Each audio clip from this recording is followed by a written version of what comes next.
নির্মল আলোয় গল্প পাঠের আসরে আপনাদের সকলকে স্বাগত। এবারের গল্প একটু অন্য স্বাদের।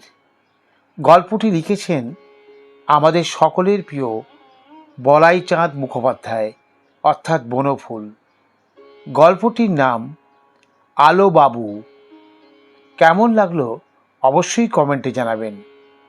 যারা সাবস্ক্রাইব করেননি এখনও, তাদের কাছে স্বনির্বন্ধ অনুরোধ, ভালো লাগলে লাইক ও সাবস্ক্রাইব করে দেবেন।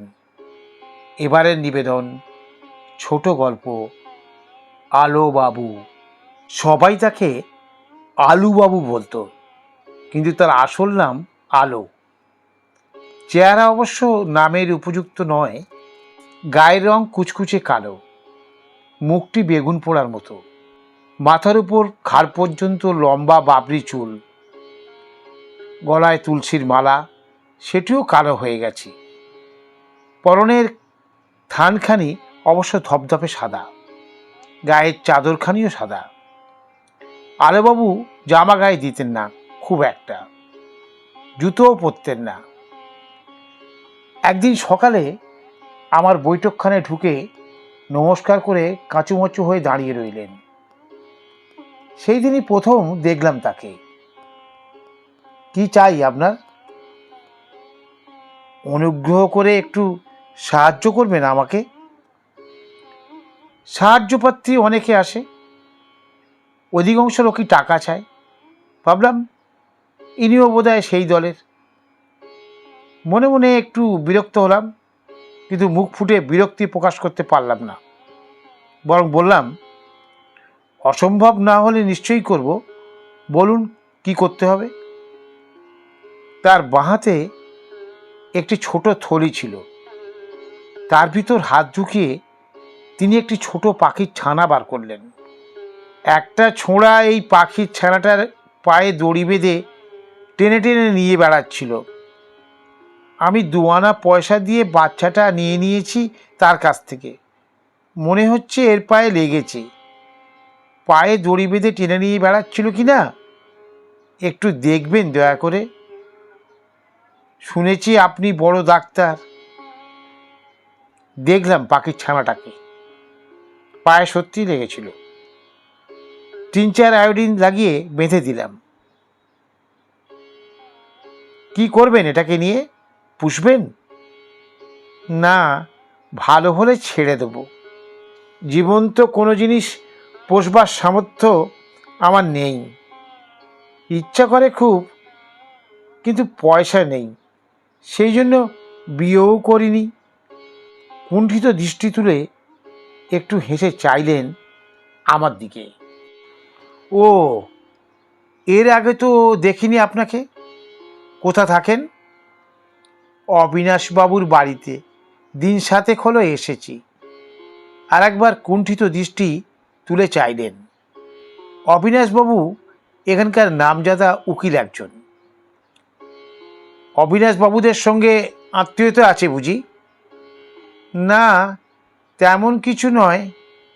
আমার এক দূর সম্পর্কের ভাগ্নির বন্ধু শ্বশুর উনি। হ্যাঁ, আসলে লোক খুব ভালো, তাই দয়া করে থাকতে দিয়েছেন। আলোবাবু পাখির ছানাটি নিয়ে চলে গেলেন। দিন কয়েক পরে অবিনাশবাবুর বাড়ি যেতে হয়েছিল। সেখানে আলোবাবুর সাথে আবার দেখা হয়ে গেল। দেখলাম তিনি একটি দেশি কুকুরের বাচ্চার পরিচর্যায় নিযুক্ত হয়ে আছেন। আমাকে দেখেই এক মুখ হেসে বললেন, বিনুবাবুর কুকুর এটি। কুকুর পোষার শখ আছে, কিন্তু সেবা করতে জানে না। 2 চোখ এতক্ষণে পিচুটিতে ভর্তি ছিল, তুলো ভিজিয়ে পরিষ্কার করলুম। আর কুকুরকে সারাক্ষণ বেঁধে রাখলে কি চলে? ওদের সঙ্গে খেলা করতে হয়। কুকুরটার দিকে চেয়ে তার মুখের সামনে টুসকি দিতে লাগলেন। ল্যাচ নেড়ে নেড়ে খেলা করতে লাগলো কুকুরটা। বিনু অবিনাশের ছেলে, বয়স 10 বছর। অবিনাশবাবুর সঙ্গে দেখা হলো একটু পরে। বললাম, আপনার এই আলোবাবু লোকটি তো অদ্ভুত ধরনের মনে হচ্ছে। হ্যাঁ, অদ্ভুতই। সেহের কাঙাল বেচারা, গরিবও খুব। আপনার সঙ্গে আলাপ হয়েছে নাকি? হ্যাঁ, এক পাখি পেশেন্ট নিয়ে এসেছিলেন আমার কাছে। দেখবেন তো, যদিও চাকরি বাকরি জুটিয়ে দিতে পারেন কোথাও। সেবা করতে বড় ভালোবাসে, বিশেষত সেবার পাত্র বা পাত্রী যদি অসহায় হয়। দিন কতক পরে সিভিল সার্জনের সঙ্গে দেখা হলো। একসঙ্গে কলেজে পড়েছিলাম। কথায় কথায় আলোবাবুর কথা উঠল। সিভিল সার্জন বললে, এখানকার হাসপাতালে ওকে প্রবেশনার ড্রেসার করে ঢুকিয়ে নিতে পারি, তবে 10 টাকার বেশি এখন পাবে না। পরীক্ষায় পাশ করলে তখন মাইনে বাড়বে। আলোবাবু হাসপাতালের আউটডোরে রোগীদের ঘা ধোয়াতে লাগলেন।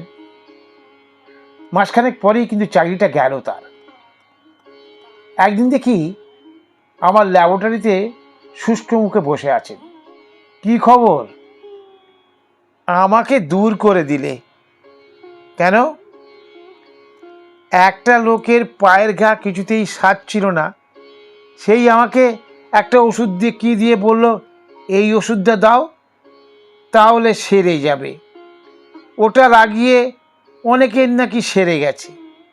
দিলুম ওষুধটা লাগিয়ে, প্রায় সঙ্গে সঙ্গে লোকটা চিৎকার শুরু করে দিল।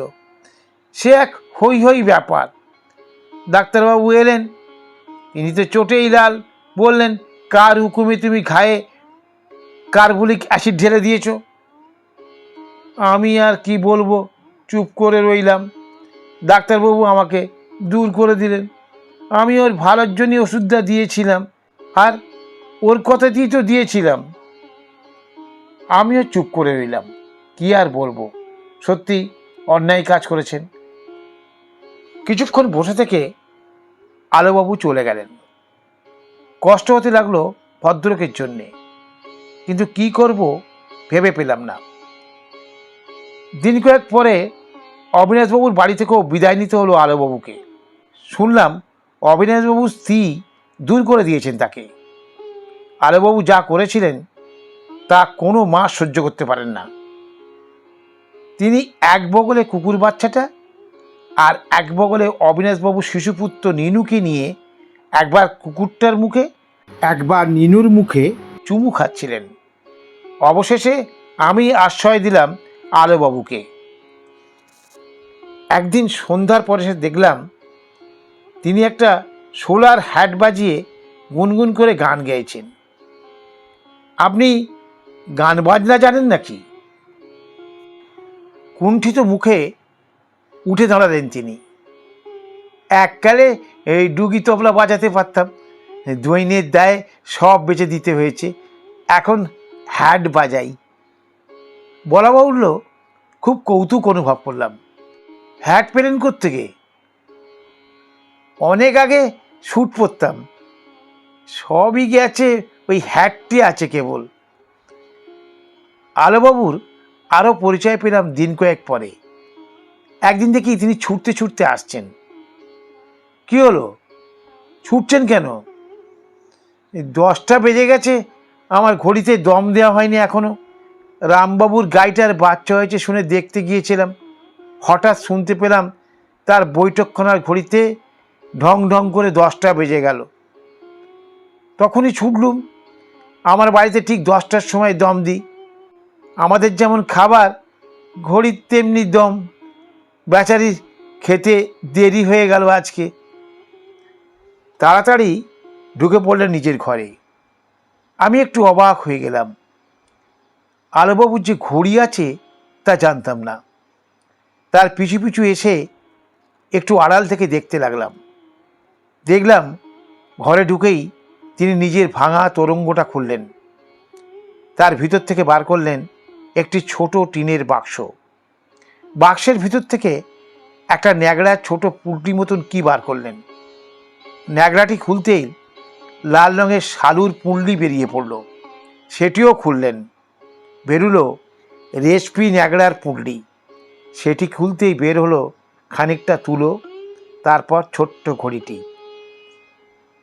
3 পুরু কাপড় ঢাকা ঘড়িটিকে আঙুরের মতো রাখতেন তিনি সযত্নে। ঘড়িটি বের করে চাপটালি খেয়ে বসলেন। তারপর চোখ বুজে ধীরে ধীরে দম দিতে লাগলেন। মনে হলো যেন পুজো করছেন। অবিনাশবাবুর কথাটা মনে পড়ল। স্নেহের কাঙাল বেচারা জীবনে কিন্তু ভালোবাসার সুযোগ পাচ্ছে না কোথাও। সব স্নেহ তাই উজাড় করে দিয়েছে বোধহয় ঘড়িটির উপর। একদিন ল্যাবরেটরি থেকে ফিরে দেখি আলোবাবু হ্যাট বাজিয়ে তারস্বরে গান গাইছেন। 2 লাইনই বারবার গাইছেন। আমায় ওরা সইল না কেউ, আমার কাছে রইল না কেউ। আমি খানিকক্ষণ দাঁড়িয়ে রইলাম অবাক হয়ে। এমন গলা ছেড়ে গান গাইতে তো শুনিনি কখনো ওকে।